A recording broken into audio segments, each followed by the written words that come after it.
এদিকে রাজধানীর বংশালে একটি সেলুনে এসি বিস্ফোরণে বেশ কয়েকজন দগ্ধ হয়েছেন। সেখানকার সর্বশেষ খবর জানাতে যুক্ত হচ্ছেন সহকর্মী তানজিন আক্তার।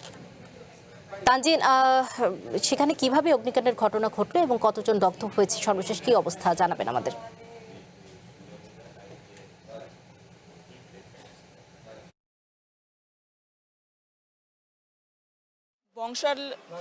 বংশালের আলুবাজারে যে বিস্ফোরণ হয়েছিল সেই বিস্ফোরণের গতকালকে ঘটনাটি ঘটে এবং আনুমানিক বলা যায় রাত 1টার দিকে ঘটনা ঘটে এবং প্রায় 10 জন, আমরা সর্বশেষ যে তথ্যটি পেয়েছি যে 10 জন দগ্ধ হয়েছিলেন এবং জাতীয় বার্ন ইনস্টিটিউটে ভর্তি ছিলেন।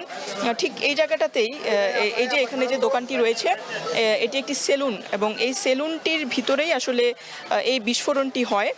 এলাকাবাসীদের সঙ্গে যখন আমরা কথা বলেছিলাম, যারা প্রত্যক্ষদর্শী ছিলেন, তাদের কাছ থেকে আমরা যতটুকু তথ্য নিতে পেরেছি যে রাত 1টার দিকে অনেকের দোকানই তখন বন্ধ ছিল, কিন্তু যাদের দোকান খোলা ছিল তারা বলেছেন যে এখানে বিকট একটি শব্দ হয় এবং শব্দ হওয়ার সাথেই অনেক জোরে গরম বাতাস এবং ধোঁয়া ছড়িয়ে যায় পুরো জায়গাটি জুড়ে এবং ঠিক তখনই তারা দেখতে পান যে কাঁচ ভেঙে অনেকে যেই সেলুনটি রয়েছে সেই সেলুন থেকে বাইরে তারা বেরিয়ে আসার চেষ্টা করছিলেন এবং এখানে যারা এলাকাবাসী রয়েছেন তারাও চেষ্টা করছিলেন যে তাদেরকে যেন সহযোগিতা করা যায়।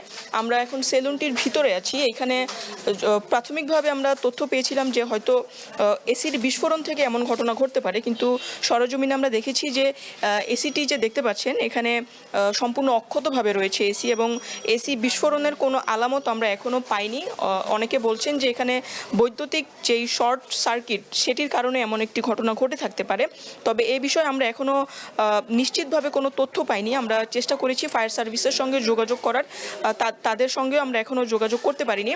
আরেকটি বিষয় যদি বলি, এখানে যারা এখন দগ্ধ রয়েছেন তাদের এখানে যারা রয়েছিলেন আশেপাশের প্রতিবেশী পরিচিত জনরা যারা রয়েছেন তারাও বলেছিলেন যে অনেকেরই হাতে দেখেছেন যে তারা দগ্ধ হওয়ার মতো ঘটনা ঘটেছে এবং আরেকটি বিষয় যেটি তারা আমাদেরকে বলেছিলেন যে যখন ঘটনাটি ঘটে আশেপাশে মানুষ কম থাকার কারণে তাদের যে ক্ষতির পরিমাণ সেটি কিছুটা বেশি হতে পারে, যেহেতু সেটি অনেক রাত ছিল এবং এ বিষয়ে পদক্ষেপ কি নেওয়া যেতে পারে বা এই সেলুনটি পরবর্তীতে আবার খোলা হবে কিনা বা এখানে এত রাত পর্যন্ত এসব দোকানপাট খোলা রাখা হবে কিনা সেই বিষয়ে এলাকাবাসীর তরফ থেকে বলা হয়েছিল যে একটি পঞ্চায়েত কমিটি রয়েছে, সেখান থেকে আরও পরে বিস্তারিত জানানো হবে।